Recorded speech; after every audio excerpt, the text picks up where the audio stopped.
하나님의 말씀 받겠습니다. 고린도전서 15장 20절에서부터 23절까지 말씀입니다. 고린도전서 15장 20절에서부터 23절까지 말씀입니다. 다 같이 한 목소리로 말씀을 받겠습니다. 시작. 그러나 이제 그리스도께서 죽은 자 가운데서 다시 살아나사 잠자는 자들의 첫 열매가 되셨도다. 사망이 한 사람으로 말미암았으니 죽은 자의 부활도 한 사람으로 말미암는도다. 그리스도 안에서 모든 사람이 삶을 얻느니라. 그러나 각각 자기 차례대로 되리니 먼저는 첫 열매인 그리스도요, 다음에는 그가 강림하실 때에 그리스도에게 속한 자요. 아멘. 오늘 고린도전서 15장 20절에서부터 23절의 말씀을 가지고 논리적이기에 나타나는 영적인 연쇄 반응이라는 제목으로 여러분과 함께 좀 말씀을 나누겠습니다. 여러분, 이 땅에 존재하는 대부분의 것들은 대체적으로 논리적인 것 같습니다. 논리적이다, 이 말은 무엇을 말하느냐? 나름대로 우리 인간이 이성으로 이해할 수 있을, 때로는 설명이 가능하다라는 것이지요. 이 설명을 하고 있음에도 불구하고 그 설명을 우리가 이해할 수 없어서 문제가 되는 것이지, 하여간 설명할 수 있다는 것은 그 안에 충분한 논리가 있다라는 것이죠.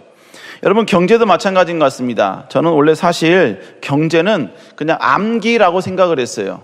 그런데 경제학과 다니는 학생들, 청년들을 신방을 하다 보니까 이 경제가 이게 암기만은 아니구나라는 걸 깨달았어요. 경제는 뭐냐? 바로 수학이고 논리고 숫자다라는 것을 이제 깨닫게 된 것입니다. 경제의 모든 것들을요, 그냥 우리가 입으로 이야기한 게 아니라 전부 다 숫자로 하나하나 전부 다 논리적으로 설명을 하고 이해를 시키더라는 것이지요. 여러분, 과학도 마찬가지죠. 과학도 논리적입니다.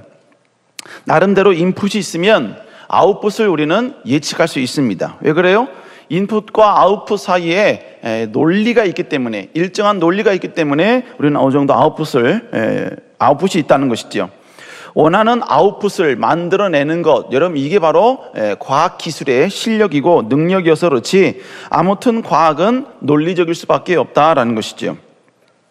여러분, 논리적이다, 이 말은 제가 조금 전에 무엇인가 설명을 가능하다라고 말씀을 드렸습니다. 가능한 것이라고 말씀을 드렸습니다.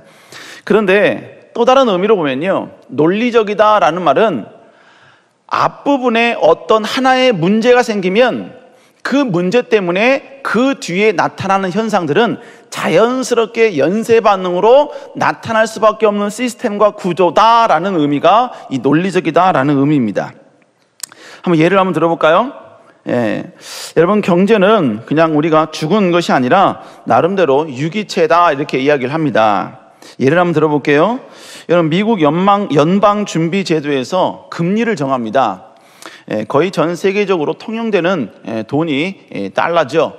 그렇기 때문에 그 달러를 빌려주고 나서 그것을 다시 이자를 받을 때 그 금리를 바로 미국의 연방준비제도에서 정하게 되는 것입니다. 그리고 거기서 정한 그 금리에 따라서 다른 모든 나라도 어느 정도 영향을 받게 되는 것이죠. 근데 만약에 미국 연방준비제도에서 금리를 좀 높였다고 가정을 한번 해보겠습니다. 자, 여러분, 금리를 높였다는 얘기는 이자를 많이 받겠다는 의미가 되겠지요. 그러면 돈을 빌린 사람이나 회사는 더 많은 이자를 내야 합니다. 더 많은 이자를 내야 되면 결국 자기들이 사용할 돈이 줄어들게 되는 것이죠.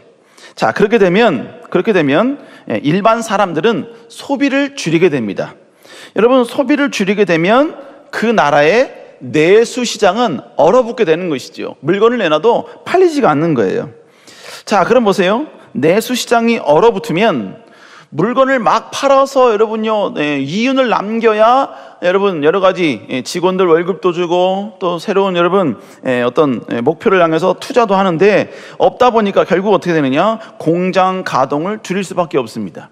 그리고 더 나아가서는 어떻게 되느냐? 바로 직원 월급을 줄 수 없는 상황이 발생하니까 직원들의 수를 줄이게 되는 것이지요. 또 여러분, 직원들의 줄을 줄이게 되면 결국 어떻게 되는 거예요? 실업자가 많아지게 되는 것이죠. 그러면 실업자가 많아지게 되면 결국 정부는 어떻게 되느냐? 무능한 정부가 되는 거예요. 여러분, 지금 제가 여러분께 어떤 말씀을 드리냐? 금리 인상이라는 아주 작은 어떤 행동 하나가 발생을 했어요. 그런데 그것에 의해서 모든 것이 연쇄 반응이 쭉쭉쭉 생기게 돼서 결론적으로 어떻게 되느냐? 정부가 무능한 정부로 바뀌게 된다는 것이지요. 여러분, 그래서 어떠한 정부도 금리를 올리는 것을 아주 쉽게 올리는 정부는 결코 없다는 것입니다. 지금 제가 여러분께 뭘 말씀드리느냐? 한 가지의 상황, 한 가지 사건이 발생했는데 그것으로 말미암아 일어나는 모든 연쇄 반응들이 아주 순차적으로 일어나게 되더라라는 것입니다. 이것이 바로 논리적인 구조이기 때문에 이 모든 것이 가능하게 되는 것이지요. 여러분, 그런데 우리의 신앙도 마찬가지예요. 우리의 신앙도요, 논리적입니다. 우리 하나님은 논리적인 분이에요. 어떤 분은 이 말에 대해서 거부감을 내놓는 사람이 있어요. 여러분, 우리의 삶 가운데 나에게 일어나는 일들을 내가 이해할 수 없어서 그렇지, 그 상황이 발생한 것은 지극히 원인과 이유가 타당하다는 거예요. 여러분, 기적은 우리의 인간의 이성을 초월했기 때문에 우리가 이해가 안 되지만, 그렇다고 해서 하나님이 비논리적이다, 이렇지는 않다는 것입니다. 그래서 여러분, 어떤 것인지 간에 까닭 없이 일어나는 것은 절대로 없다라고 성경은 우리에게 말씀하고 있어요. 우리 잠언 26장 2절, 여러분 줄친 것만, 노란색 부분만 읽어볼까요? 시작. 까닭 없는 저주는 이루어지지 않는다. 무슨 얘기입니까? 논리적이라는 이야기예요. 지금의 저주는 분명히 저주가 나에게 올 만큼의 까닭이 있다는 거예요. 이유가 있다는 것입니다. 하나님은 절대로 원수에게 무조건적인 상을 주고, 그리고 의인에게는 막 저주를 주시는 분, 그런 분이 아닙니다. 하나님은 반드시 그가 행한 대로 갚아주시는 분이십니다. 우리 한번 계시록 20장 13절 읽어볼까요? 시작. 네, 심판을 받아요, 그 사람이. 근데 무엇대로? 그 사람이 행한 대로 받는다는 거예요. 그러니까 여러분, 지금 우리가 받는 그 심판 이면에는 뭐가 있느냐? 그 심판을 받을 수밖에 없는 나의 부정적 행동, 하나님 보시기에 잘못된 행동, 하나님 보시기에 뭔가 채찍을 맞을 만한 그런 행동이 그 뒤에 있었다라는 것입니다. 그러니까 결국 과거에 내가 했던 그 행동 때문에 그 작은 하나의 행동이 결국은 내 삶에, 여러분, 계속해서 부정적인 내 삶을 짓누르는, 내 삶 가운데 아픔을 주고 불편을 주는 이러한 상황들이 계속해서 연쇄 반응적으로 일어나게 된다는 것입니다. 죄의 문제가 주로 그렇지요. 죄의 문제가. 여러분, 죄의 문제, 하나님은 논리적이신 분이기 때문에 여러분 그냥 무턱대고 막 하시는 분이 아니에요. 충분한 논리에 따라서 하나님이 어떤 죄에 대한 심판을 내리신다라는 것이죠. 여러분, 성경을 보면 죄를 지으면 그 죄에 대한 심판이 있다고 말씀하십니다. 이것도 뭐예요? 논리적인 분이시죠. 그러면 죄에 대한 대가가 뭐냐 이거예요. 죄에 대한 대가, 여러분 성경에 보니까 죄를 지은 대상에 따라서 그가 받는 징계의 정도와 종류가 좀 달랐습니다. 맨 처음에 에덴 동산에서 그들이 하나님 앞에 범죄했을 때 하나님은 제일 먼저 여성에게 먼저 하나님은 징계를 내리시죠. 그 징계 내용이 16절에 나옵니다. 창세기 3장 16절 한번 읽어볼까요? 시작. 내가 내게 임신하는 고통을 크게 더하리니 내가 수고하고 자식을 낳을 것이며 너는 남편을 사모하고 남편은 너를 다스릴 것이라 하시고, 본문에 보니까 여성에게 하나님께서는 임신하는 고통을 크게 더한대요. 그리고 고생하면서 아이를 낳게 된다라고 이야기를 합니다. 여기는 뭐 대부분 우리 청년들은 아직 출산의 경험이 없죠. 뭐 제가 아는 사람이요, 여성분이신데 해산의 고통이 너무 크다 보니까 출산을 하면서 자기 남편을 막 욕을 했대요. 너무 힘들고 너무 고통스러우니까 뭐 이 개 XX야, 이 개새끼 막 이러면서 막 욕을 했다는 겁니다. 그래서 저희 와이프도 혹시 그럴까봐 첫째 출산할 때, 둘째 출산할 때 제가 굳이 그 분만실 따라 들어가서 혹시 욕을 하면 입을 틀어 막으려고 그렇게 했어요. 근데 다행히 와이프가 그러진 않더라고요. 어찌됐건 여러분요, 본문에 보니까 해산하는 고통을 크게 더한다는 거예요. 근데 여러분, 그 고통도 결국은 뭐예요? 바로 죄의 값이었다, 결과였다라고 이야기를 해요. 또 본문에 뭐라고 합니까? 너는 남편을 원하고 남편은 너를 다스릴 것이다, 이렇게 이야기를 하고 있습니다. 또 여러분, 어떤 사람들이 이걸 가지고 여러분 자꾸 남성 우월주의라고 이야기하는데, 여러분 지금 여기서는 남자와 여자를 이야기하고 있는 게 아니라 남편과 아내 사이의 관계를 이야기하는 거예요. 아내는 남편을 사모할 것이고 남편은 아내를 다스리게 된다라고 본문에서 이야기하고 있습니다. 그럼 그걸로 끝이나? 아니에요. 이건 여성에게 내린 하나님의 징계였고, 두 번째, 선악과를 따먹은 남자에게도 하나님은 그에 맞는 징계를 내리십니다. 우리 3장 17절 읽어볼까요? 시작. 내가 내 아내의 말을 듣고 내가 내게 먹지 말라 한 나무의 열매를 먹었은즉 땅이 너로 말미암아 저주를 받고 너는 내 평생에 수고하여야 그 소산을 먹으리라. 안 나올 줄 알고 제가 미리서 예측하고 지금 읽어드리는 거예요. 가장 중요한 게 뒤 후반절인데, 여러분 본문에 보니까 열매를 먹었기 때문에 어떻게 된다? 땅이 너로 말미암아 저주를 받게 된다라고 이야기합니다. 그러고서 남자는 뭐라고 말하냐면 평생 동안 수고하여지만이 소산을 먹게 된다라고 성경은 이야기하고 있습니다. 그러므로 남자는 죽을 때까지 일을 해야 합니다. 이 일을 해서 가정을 키우는 것, 이게 바로 남성에게 주어진 하나님의 죄로 인한 징계였다라는 것이지요. 여러분, 그런데 또 하나 알아야 할 것은 여기서 뭐라고 말하냐면요, 땅이 너로 말미암아 저주를 받는데요. 땅이 너로 말미암아 저주를 받는다. 여러분, 그러니까 인간이 죄를 지으면요, 그 죄 지은 인간이 살고 있는 땅은 저주를 받게 된다는 거예요.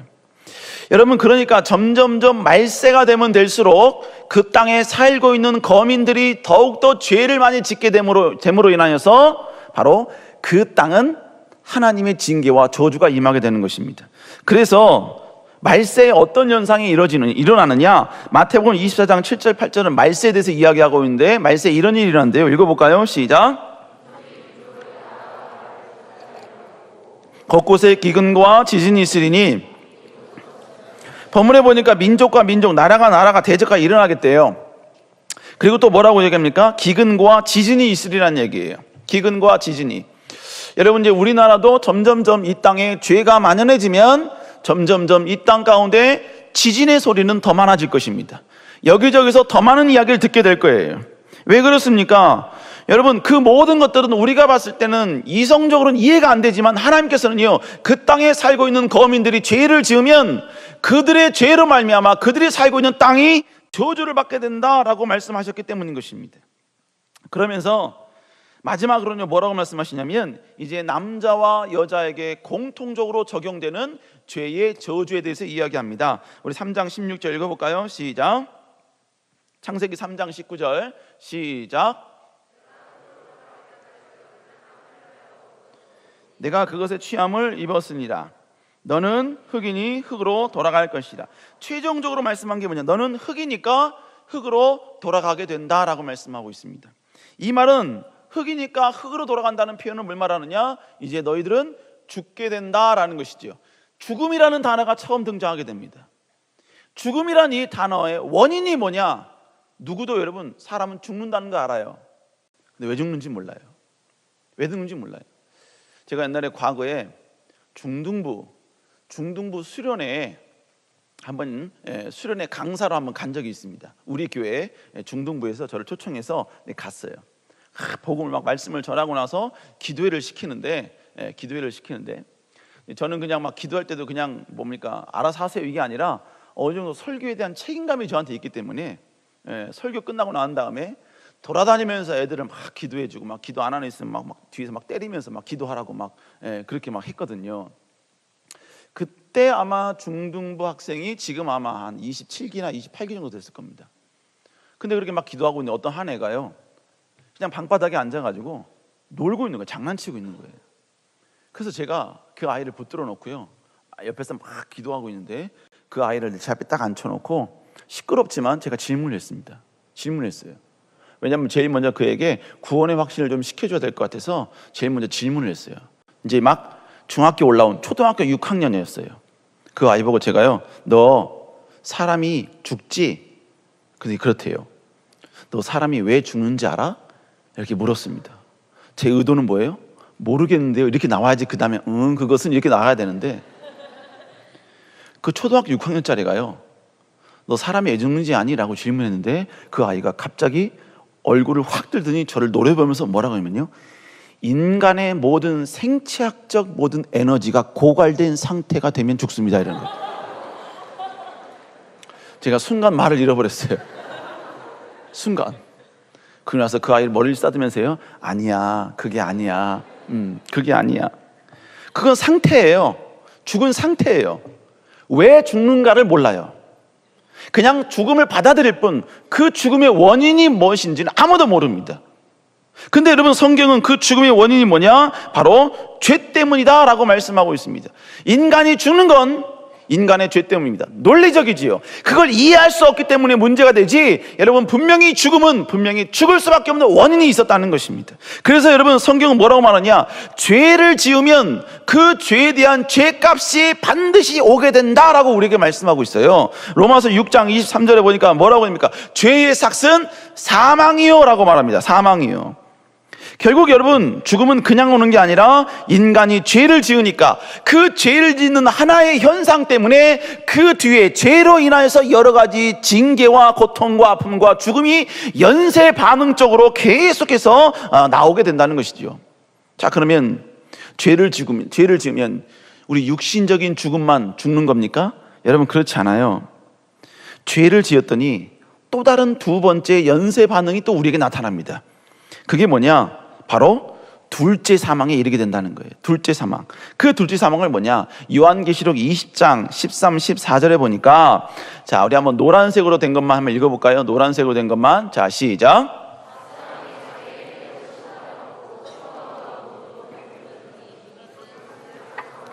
자, 본문에 보니까 행위대로 심판을 받고 사망과 음부도 불못에 던져지니 이는 둘째 사망이요 곧 불못이라. 여기서 여러분, 두 번째 사망을 뭐라고 이야기하면 불못이래요. 불이 타오르는 못이라, 연못이라 이것입니다. 여러분, 이걸 뭘 말하느냐? 계시록 21장 8절에서는 이 동일한 표현을 뭐라고 이야기하느냐? 바로 지옥이다 라고 이야기해요. 지옥이다. 결국 여러분, 뭘 말하느냐? 우리가 죄를 지으면요, 육신적으로는 죽음을 경험하는 것이고, 죽은 이후에 우리는 또다시 두 번째 사망에 들어가게 된다는 거예요. 그 두 번째 사망이 뭐냐? 지옥이다 라고 말씀하고 있는 것입니다. 여러분, 우리 하나님은 논리적인 분이십니다. 지금 우리의 삶 가운데 일어나는, 우리가 앞으로 경험하게 될 모든 저주와 징계는 절대로 하나님의, 여러분요, 어떠한 그냥 우연하게 우리에게 주는 게 아니에요.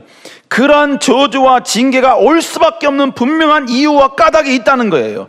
그 까닭에 의해서, 그 이유에 의해서 우리가 저주를 받게 되는 것이고, 공격을 받게 되는 것이고, 삶 가운데 아픔이 찾아오게 되는 것이고, 우리의 삶에 여러 모든 부정적인 것이 찾아오게 된다는 것입니다.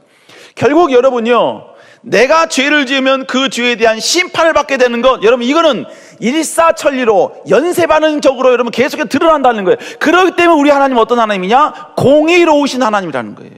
의로우신 하나님이라는 것입니다. 여러분, 지금 제가 계속해서 여러분께 어떤 말씀 드렸느냐?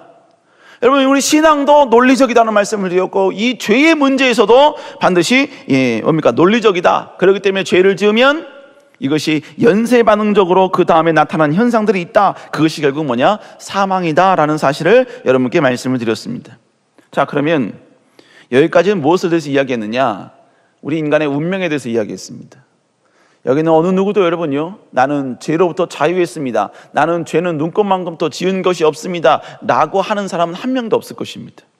그러면 결국 우리 인생의 운명은 뭐예요? 인간의 운명은 뭡니까? 이 땅에 살다가 죽고, 죄의 결과로 죽고, 그리고 지옥 가는 것, 이게 인간의 운명이라는 것이죠. 그러면 예수님이 이 땅에 오셔서 하신 일이 뭐냐 이거예요. 예수님이 이 땅에 오셔서 하신 일은 뭐냐면, 인간에게 있어 가장 커다란 문제를 해결해 주기를 원한 거예요. 여러분, 지금 우리는요, 지금 합격이 가장 큰 문제인 것 같죠? 건강이 가장 큰 문제인 것 같고, 무슨 여러분 이성 친구가 가장 큰 문제인 것 같고, 아니면 여러분 가운데 무슨 큰 대박이 터뜨리고 어떤 명예 권력을 얻고 합격을 하고 승진하는 게 여러분 대박 큰 여러분에게 문제인 것 같지만, 여러분 그게 큰 게 아니에요. 그건 우리 인생의 급한 거고, 진짜 중요한 건 뭐냐면요, 죽고 나서의 인생이에요. 그걸 해결해야 된다는 거예요. 근데 그걸 해결하려면 결국 뭐냐? 우리가 지금까지 지었던 그 죄의 문제를 해결해야 된다는 거예요. 근데 해결이 안 돼요. 그래서 하나님께서 어떻게 하셨느냐? 하나님께서는 예수 그리스도를 이 땅에 바로 우리의 죄를 죄를 용서하시기 위해서 이 땅에 보내셨다라고 말씀하고 있습니다. 우리 갈라디아 1장 4절 한번 읽어볼까요? 자, 노란 글씨로 쓴 것만 자 읽어볼게요. 시작. 그 다음, 이 악한 세대 우리를 건지시길 원하신대요. 왜? 우리는 건짐을 당할 수 없는 존재예요. 근데 건지길 원하신대. 근데 건지려면 어떻게 돼요? 본문에 보니까 우리 죄를 없애야 돼요. 우리 죄를 해결해 줘야 돼요. 그래서 주님이 어떻게 했냐? 우리 죄를 대속하기 위해서 자기 몸을 주셨다라고 말씀하고 있습니다. 그러니까 결국 예수님께서는 우리의 죄의 문제를 해결하시기 위해서 예수님께서는 자기 몸을 죽이시면서 그걸 해결했어요. 그래서 결국 나타난 현상이 뭐냐? 우리가 옛날에는 죄인이었지만 주님으로 말미암아 의롭게 되었다라고 성경은 이야기하고 있습니다. 우리 로마서 3장 24절 한번 읽어볼까요? 시작. 속량으로 말미암아 하나님의 은혜로 값없이 의롭다 하심을 얻은 자 되었느냐. 예수 그리스도 안에 있는 속량, 예수님이 우리를 위하여 죽으신 그 죄의 용서함, 그것으로 말미암아 우리가 주님 앞에 은혜로 말미암아 바로 의롭다 하심을 얻었다라고 성경은 이야기하고 있습니다. 그럼 여러분, 우리가 어떻게 해야지 의로운 자가 될 수 있죠? 어떻게 해야지 우리 죄가 용서받음을 통하여서 하나님 앞에 의로운 자가 될 수 있냐 이거예요. 성경은 간단하게 이야기합니다. 로마서 3장 26절 한번 읽어볼까요? 시작. 예수님을 믿는 자는 의롭다 하심이라. 무슨 얘기예요? 누가 의롭다 여김을 받지요? 누가 여러분 그의 죄 용서를 받으면서 의롭다 여기심을 받지요? 본문에 보니까 예수님을 믿는 자가 의롭다 하심을 받는다라고 말씀하고 계십니다.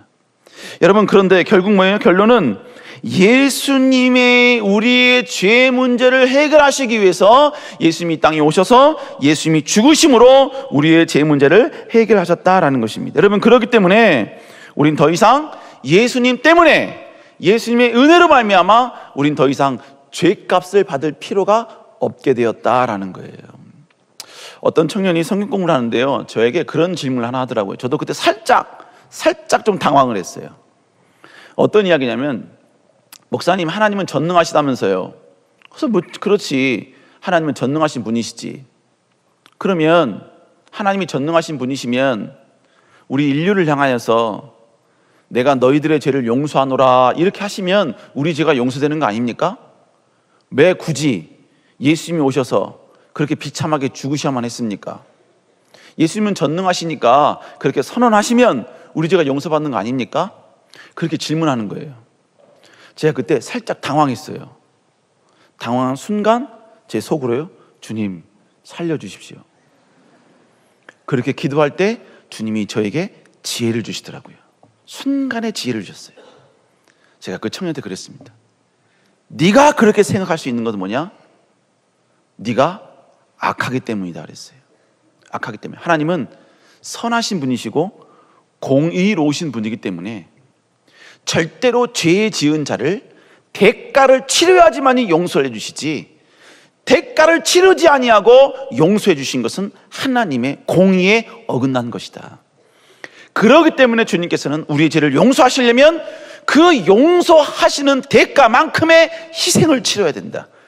하나님에게 있어서 모든 인류의 죄를 대속하기 위해 그 깊은 죄를 용서할 정도의 그 깊은 희생은 뭐냐?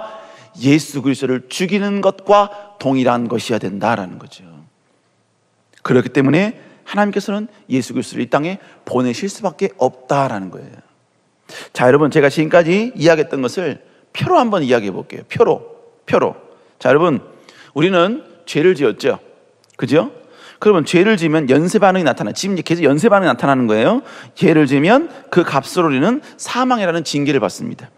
사망은 육적인 사망과 영적인 사망이 있다고 이야기했고, 육적인 사망은 죽음을 이야기한다고 이야기했고, 영적인 사망은 지옥에 가는 거라고 이야기했어요. 그래서 여러분, 인간은 가장 큰 저주는 뭐냐면 죽어서 지옥 가는 거예요. 죽어서 지옥 가는 거. 그런데 여러분, 예수님께서 우리의 모든 죄를 용서해 주셨죠. 그렇다면 예수님을 통해서 뭐가 해결됐느냐? 우리의 죄가 해결된 거예요. 죄가. 저 맨 앞에 문제가 됐던 죄가 해결된 겁니다. 여러분, 죄가 해결됐으면 연쇄 반응으로 마찬가지로 사망이 해결되는 것이지요. 사망이 해결됐다는 얘기는 결국 육적인 사망, 즉 죽음도 해결된다는 이야기고, 영적인 사망인 지옥도 해결된다는 이야기예요. 여러분, 그래서 어떻게 되느냐? 우리는 예수님을 믿는 믿음으로 말미암아 저 아래에 있는 지옥의 문제는 예수님을 통해 어떻게 해결이 되느냐? 우리가 천국에 갈 수 있게 되는 거예요. 그러면 천국 가는 걸로 끝나느냐? 그렇지 않아요. 지금 가장 또 다른 큰 문제인 뭐가 남은 거예요? 육적인 죽음의 문제가 남아있잖아요. 저것도 여러분요, 사망의 한 종류이기 때문에 저것도 해결이 돼야 돼요. 그러면 저것이 어떻게 해결되느냐? 저 죄값인 육적인 죽음을 우리가 어떻게 해결받느냐? 예수 그리스도를 통해. 바로 그게 바로 뭐냐? 그게 바로 부활인 것입니다. 부활인 거예요. 결국 주님을 믿는 믿음으로 말미암아 지옥에 갈 우리가 천국에 가는 것은 주님이 처음 오셨을 때, 초림하셨을 때 이게 완성이 됐어요. 그래서 여러분, 우리는 지금도 여러분 천국 가는 것을 우리는 계속해서 누리고 있죠. 왜? 2000년 전에 예수님께서 이뤄놓으셨기 때문에. 그러면 여러분, 부활이라는 그 아름다운 성취는 결국 언제 이루어지느냐? 저건 바로 예수님이 재림하실 때 진정한 부활의 성취가 이루어지게 된다라는 것이지요. 그래서 여러분, 오늘 본문에 보니까 뭐라고 말합니까? 우리 고린도서 15장 23절 한번 읽어볼까요? 23장 시작.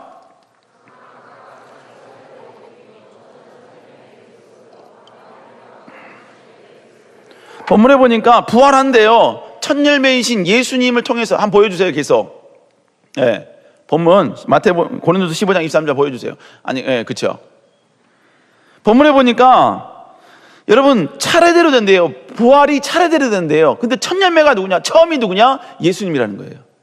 근데 그 다음에는 누구냐? 다음에는 누구냐? 그가 강림하실 때, 즉 뭐예요? 예수님이 재림하실 때 그리스도께 속한 자라는 얘기입니다. 예수님을 믿는 자들이 부활하게 된다라는 것입니다.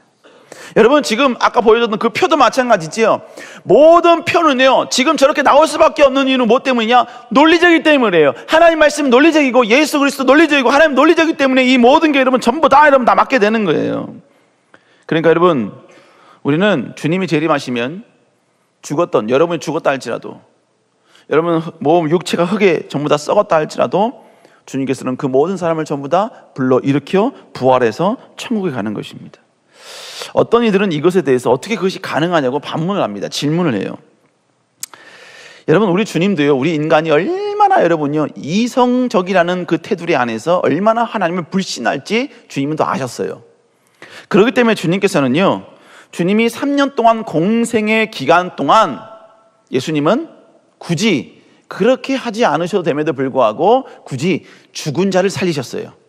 그것도 여러분 한 명 정도 살려놓으면 에이 우연이지요 이럴까봐 주님께서는 3명을 살려놓으셨습니다. 첫 번째가 나인성 과부의 아들이었고요, 두 번째가 회당장 야이로의 딸이었고, 마지막이 나사로였습니다. 나사로 같은 경우는요, 죽은 지 나흘 4일이 된 이후에 주님이 나사로에게 찾아갔어요. 나사로가 죽고 난 다음에 4일 되고 나서 찾아갔다고요. 여러분, 지금 우리나라와는 다르게 저기 여러분 중동 지역, 이스라엘 지역은요, 여러분 낮 평균 기온이 40도까지 갑니다. 40도인 상태에서 사람의 죽은 시체는 금방 부패가 되기 시작을 하죠. 이미 여러분 그 상황에서 4일 정도 되었다라는 것은 이미 여러분요, 그의 내부는, 나사로의 내부는, 이 모든 내장들은요 이미 다 썩어 문드러졌다라는 표현이에요. 아마 눈이고 뭐고 다 여러분 골아 터졌을 겁니다. 근데 중요한 것은 주님이요, 죽자마자 가실 수도 있었어요. 하루 죽자마자 가실 수도 있었어요. 그런데 주님은 유독 4일이 지난 이후에 그에게 찾아갑니다. 그리고 한마디 하시죠. 나사로야 나오라. 그런데 나사로가 나왔다는 것이죠. 이건 뭘 말하는 겁니까? 주님은 아무리 부패한 사람이라 할지라도, 이미 썩어 없어진 자라 할지라도 하나님께서는 그를 부활시키는 데는 아무런 문제가 되지 않는다라는 사실을 우리에게 말씀해주고 있습니다. 또 이렇게 이야기를 해주는데 또 이야기, 그래도 믿기가 쉽지 않아요. 이해가 안 됩니다 라고 여러분 또 교만한 말을 해요. 여러분, 우리 인간은요 모든 걸 전부 다 이해할 수 있는 존재라고 착각하지 마세요. 이해할 수 없는 것들이 무궁무진합니다. 여러분, 시계 조작 원리 여러분 아세요? 모르죠? 모르지만 시계를 어떻게 사용하는 법은 알지요. 여러분, 핸드폰 조작 원리 아십니까? 모르죠? 모르지만 이걸 어떻게 활용하는지만 알면 되는 거예요. 그것만 아는 거예요. 무슨 얘기입니까? 그것을 이해하고 사용하는 게 아니라 그냥 이렇게 사용하면 된다라고 믿고 그 모든 걸 사용한다는 겁니다. 주님의 부활도 마찬가지예요. 여러분, 우리의 주님의 부활은 인간의 이성으로 이해할 수 있는 영역이 아니에요. 하나님의 여러분 일방적인 전능하심을 우리 인간에게 여러분요 덧입혀주는 위대한 하나님의 영역과 능력이 있어야 가능한 영역이에요. 그렇기 때문에 여러분, 주님께서 뭐라고 말씀하시느냐? 부활을 이해해라, 구원을 이해해라, 이렇게 말씀하지 않아요. 믿어라라고 말씀하고 있습니다. 믿어라. 결국 뭡니까? 우리가 주님을 믿고만 있으면 이 부활은 연쇄 반응적으로 훗날 주님이 재림하실 때 당연하게 일어나게 되고 당연히 나타나게 된다라는 것입니다. 그러니까 여러분, 결국 우리는 어떻게 사는 거예요? 천국에서. 여러분, 예수님이 재림하시면 천국에 있는 모든 영혼들이 함께 예수님과 재림하는 거예요. 그러면서 결국 뭐예요? 부활해서 육체의 몸을 가지고 다시 천국에 재입성을 하는 거예요. 이게 결국 예수 그리스도의 완벽한 성취요 완전한 구원의 그 놀라운 계획을 이루시는 것입니다. 그러니까 여러분, 천국은 내가 아닌 또 다른 내가 사는 게 아니에요. 천국은 부활한 내가 가서 사는 것이에요. 전혀 알 수 없는 또 다른 모습과 또 다른 존재로 살아가는 게 아니에요. 물론 성경은 부활체라고 이야기합니다. 그러나 여러분요, 성경을 보니까 외모는요 부활했어도 변하지 않는다고 이야기해요. 그래서 주님께서 죽고 나신 이후에 부활하셨죠? 부활하실 때 여러분, 제자들이 예수님을 못 알아봤나요? 아니요, 다 예수님을 알아봤습니다. 무엇을 말하는 겁니까? 예수님이 부활하신 그 모습은 부활하기 이전의 모습과 동일했다라는 것을 우리에게 어느 정도 암시해주고 힌트를 주고 있다라는 것입니다. 여러분, 결국 뭐예요? 우리는 훗날 부활하면 이 모습 이대로 여러분 천국 가는 거예요. 싫어요? 이 모습 이대로 싫어요? 뭐 성형수술한 걸 어떻게 되느냐, 뭐 쌍꺼풀 한 건 풀리느냐 안 풀리느냐, 그건 여러분 나중에 부활해보면 알아요. 성경은 그 부분을 침묵합니다. 그러면 뭐예요? 연세 드셔서 여러분이요 연로한 상태로 돌아가시면 그러면 그 모습으로 부활하느냐? 여러분, 성경 그렇게 이야기하지 않아요. 그렇게 얘기하지 않습니다. 우리가 어느 모습으로 부활할지도 성경은 침묵해요. 그러나 여러분, 천국은 가장 좋은 곳이에요. 행복한 곳입니다. 그렇기 때문에 천국에서 누릴 수 있는 모든 에너지를 가지고 있는 그 건강한 모습으로 부활하지 않을까, 저의 개인적 생각이에요. 그래서 일부 성경학자들은 예수님이 33살에 돌아가셨기 때문에 아마 우리의 신체 구조상 33살의 모습으로 천국 가지 않을까, 그렇게 추측하는 사람도 있습니다. 어찌됐건 여러분요, 우리는 천국에 궁극적으로 부활해 가는 거예요. 그럼 여러분, 부활하기 이전에 천국에 있는 사람은 어떤 모습이 있느냐? 주님이 재림하기 이전까지 천국은요 영의 형태로 있는 거예요. 육신의 모습으로 있는 게 아니라 영의 형태로 있는 거예요. 그러면 영의 형태로 있다고 해서 모든 걸 못 느끼느냐? 아니요. 누가복음에 보면 천국 간 여러분 나사로와 지옥에 간 부자를 설명해 줘요. 몇 번 말씀드렸죠? 지옥에 간 여러분 그 부자도 영의 형태로 지금 지옥에 들어가 있는 거예요. 천국 간 나사로도 영의 형태로 가 있는 거예요. 그런데 뭐라고 말하냐? 부자가요, 지옥에 간 부자가 나사로의 손끝에 물 한 방울을 찍어가지고 내 혀에 떨어뜨려 내 혀를 서늘하게 좀 해주십시오라는 이야기를 해요. 요청을 합니다. 무슨 얘기예요? 비록 영의 형태지만 고통을 느낀다는 거예요. 갈증을 느낀다는 것이고, 뭡니까? 혀에 닿는 그 물의 촉감과 서늘함을 느낀다는 이야기예요. 심지어 영일지라도 여러분 물속에 여러분요 그 여러분 찍으면 그 물을 옮길 수 있다라는 것을 성경은 우리에게 이야기해 주고 있는 것입니다. 결국 여러분, 천국과 지옥, 여러분 우리가 영원히 부활에 들어갈 그곳에 그 전까지 영의 형태로 있다고 해서 여러분 천국을 못 누리는 게 아니에요. 여전히 누립니다. 그러나 여러분, 궁극적으로 천국은 우리가 부활해서 가서 영원토록 사는 것이 천국이에요. 믿습니까? 믿습니까? 지금 제가 여러분 공상 영화를 지금 이야기하는 게 아니에요. 성경에 있는 이야기를 하고 있는 거예요. 성경에 있는 이야기를. 그래서 여러분요, 이것도 못 믿을까 봐 주님께서는요 이 땅에 사는 백성 가운데 죽음을 보지 않고 천국으로 올린 사람이 있습니다. 천국으로 올리는 사람들이 있어요. 궁극적으로 저 천국에서는 육신의 몸으로 산다는 것을, 여러분 부활의 모습으로 산다는 것을 보여주기 위해서 이 땅에서 죽음을 보지 아니하고 육신으로 올라간 사람들이 성경에 기록되어 있다고요. 그 첫 번째 사람이 창세기에 나온 에녹입니다. 두 번째가 불병거를 타고 여러분 하늘나라로 올라갔던 엘리야예요. 마지막 예수 그리스도시죠. 이 세 분은 지금 저 아름다운 천국에서 육신의 몸으로 지금 계신다는 거예요. 우리 사랑청 여러분, 이 땅에서 아무리 쾌락적이고 즐겁고 행복하고 여러분이 모든 걸 다 만끽해도 결국 남는 건 뭐냐? 공허예요. 공허, 허무예요. 허무. 벚꽃놀이 잘 갔다 오셨죠? 지금 벚꽃놀이 갔다 온 여러분, 벚꽃놀이 갔을 때 그 기쁨과 흥분과 기대가 그대로 지금 유지되고 있나요? 그런가요? 벚꽃놀이 마치고 여러분 집에 돌아올 때 버스 안에서 여러분 행복하고 즐겁고 그러던가요? 아니요. 피곤해서 다 자빠져 잤을걸요. 뭐예요? 순간의 기쁨이 있을 뿐 이 기쁨은 영원히 지속되지 않는다는 얘기예요. 그러나 여러분, 저 아름다운 천국은 영원히 지속됩니다. 우리의 기쁨이 영원히 지속되는 거예요. 그 제가 청년들한테 항상 그런 말 하죠. 여러분 즐길 때는 마음대로 즐기세요. 누리고 싶은 대로 마음대로 즐기세요. 저 세상에 나아가서 여러분의 쾌락적으로 살려면 마음대로 쾌락적으로 사세요. 그리고 그것에 대한 여러분의 죄에 대한 죄값은 반드시 여러분 삶을 통해 반드시 나타나게 될 겁니다. 또 하나, 천국에서는 전혀 그런 자에게 그 어떤 상급도 주지 않을 것입니다. 저는 목사이기 때문에 세상적 쾌락을 못 누려요. 버닝썬이 어딘지 저는 몰라요. 어딘지 모릅니다. 물론 갈 수는 있겠지요. 가고 싶지도 않아요.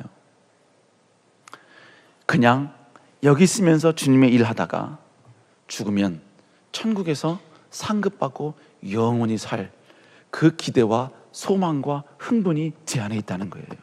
제 안에. 그때 여러분, 저는 초인종 반드시 문 앞에 만들 거예요.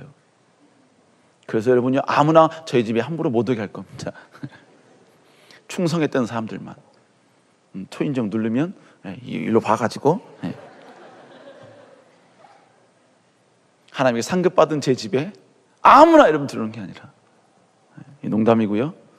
어찌됐건 여러분, 천국에 대한 소망이 있는 사람은요, 이 땅에서 하나님 나라 영광을 위해 헌신하고 충성한 것을 전혀 주저하지 않습니다.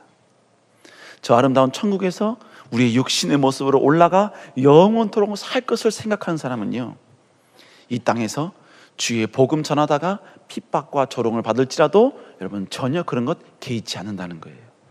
이 땅에 살면서 하나님의 영광을 위해서 내 것을 희생하는 것, 여러분 그것에 대해서 전혀 여러분 아까워하지 않습니다. 왜요? 저 아름다운 천국에서 위대한 상급이 있다는 걸 알기 때문입니다. 우리 사랑하는 청년 여러분, 우리는 언젠가 반드시 부활하게 될 줄로 믿습니다. 아멘. 부활하게 될 거예요. 부활하게 될 거예요. 우리 옆사람 것으로 인사할까요? 당신 이 모습 이대로 부활한답니다. 옆사람과 인사합시다. 아, 저주인가요? 아니에요. 아니에요. 여러분, 우린 전부 다 이 세상이 만들어 놓은 기준에 의해서 지금 전부 다 여러분 노예로 살고 있는 거예요. 콧대가 낮으면 여러분 그건 인간도 아닙니까? 그건 여러분이 우리 인간이 만들어 놓은 거예요. 미의 기준이에요. 하나님은요, 콧대가 없어도요 심히 보기 좋았다고 말씀하셔요. 하나하나 다 뜯어보면 완벽한데 지금 배열이 잘못돼 있어도요, 그럴지라도 하나님은 심히 보기 아름답다고 이야기를 하고 있어요. 그래서 우리 청년들도요, 뭐 지나가는 뭐 이성을 보고 쟤는 뭐 아니야, 쟤는 뭐 몇 점, 쟤는 저 청년은 뭐 남자, 쟤는 뭐 여자, 쟤는 뭐 등급 레벨이 이 정도야. 여러분 그건요 주님에 대한 모독이에요. 지나가는 어느 누굴 보더라도요 아름답다라고 해줘야 돼요. 그 여러분요 주님의 속성이 회복되면 천국에 가서도요 이 모습이 이대로 올라가도요 아름답다 그러는 거예요. 아멘, 할렐루야. 우리 옆 사람과 다시 한번 인사 한번 나눌까요?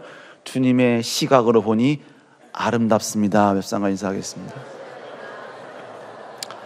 여러분, 영원히 이 부활의 감격과 기쁨과 소망을 가지고 살아갈 수 있는 여러분 될 수 있기를 다시 한번 주 이름으로 축원합니다. 기도하시겠습니다. 자, 황금이 도사 나오시고요. 사랑과 은혜가 충만하신 주님 감사합니다. 오늘 저희들 다시 한번 주님께서 부활하신 이 부활주일, 그 어떤 종교도 감히 흉내낼 수도 없고 따라할 수도 없는 이 땅의 모든 종교의 교주들은 아버지 반드시 그들의 무덤이 있건만 부활하신 예수님의 무덤은 이 땅 그 어디서 찾아볼 수 없음을 고백합니다. 아버지, 우리를 위해서 살리시고 부활하실 그 주님, 아버지 진정으로 죄를 해결하신 그 주님이 부활하시온 말미암아 우리의 죄도 완벽히 해결되었음을 다시 한번 확증하여 주고 논리적으로 아버지 증명해 주시니 감사를 드립니다.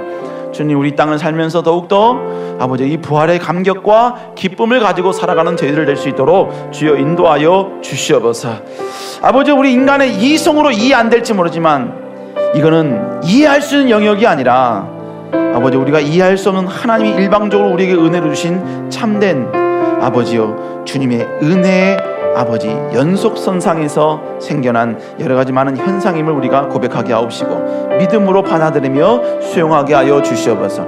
이 시간 주 앞에 귀한 예물을 주께 드리길 원합니다. 주님, 예물 받아주시고 오늘 우리를 위해서 부활하신 그 주님의 놀라운 부활에 감사하여 또한 부활절 감사헌금으로 하나님께 나아갑니다. 주님, 이들을 축복하여 주시고 주의 놀라운 풍성한 은혜가 있게 하여 주시옵소서. 함께 하시죠. 믿사오며 살아계신 예수님 이름으로 간절히 기도드렸사옵나이다. 아멘.